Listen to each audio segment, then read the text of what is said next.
യുഎഇയിൽ ഇന്ന് രാജ്യത്തുടനീളം പൊടി നിറഞ്ഞ കാലാവസ്ഥ പ്രതീക്ഷിക്കുന്നതിനാൽ രാജ്യത്തെ താമസക്കാരും വാഹനം ഓടിക്കുന്നവരും ജാഗ്രത പാലിക്കണമെന്ന് അധികൃതർ കർശന നിർദ്ദേശം നൽകിയിട്ടുണ്ട്. നാഷണൽ സെന്റർ ഓഫ് മെറ്റീരിയോളജി പറയുന്നത് പ്രകാരം ഇന്ന് തെളിഞ്ഞതോ ഭാഗികമായി മേഘാവൃതമോ ചിലപ്പോൾ പൊടി നിറഞ്ഞതോ ആയ അന്തരീക്ഷം പ്രതീക്ഷിക്കാം.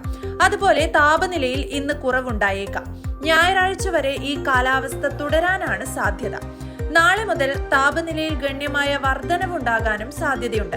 അതേസമയം ഏപ്രിൽ 16 ബുധനാഴ്ച രാത്രിയിൽ ഈർപ്പമുള്ള കാലാവസ്ഥ പ്രതീക്ഷിക്കാമെന്നും ചില തീരദേശ വടക്കൻ പ്രദേശങ്ങളിൽ മൂടൽമഞ്ഞ് രൂപപ്പെടാനുള്ള സാധ്യതയുണ്ടെന്നും NCM പറയുന്നു. തീരദേശ ദ്വീപ് പ്രദേശങ്ങളിലെ ഉയർന്ന താപനില 32-നും 38-നും ഇടയിലായിരിക്കും. അതേസമയം കുറഞ്ഞ താപനില 26-നും 31-നും ഇടയിലായിരിക്കും. മണിക്കൂറിൽ 40 കിലോമീറ്റർ വരെ വേഗതയിൽ നേരിയതോ മിതമായതോ ആയ കാറ്റ് പ്രതീക്ഷിക്കാം. ഇത് പൊടിയും മണലും വീശാൻ കാരണമാകും. എന്തായാലും പുറത്തിറങ്ങുമ്പോൾ ജാഗ്രത പാലിക്കാൻ അധികൃതർ നിർദ്ദേശം നൽകുന്നു.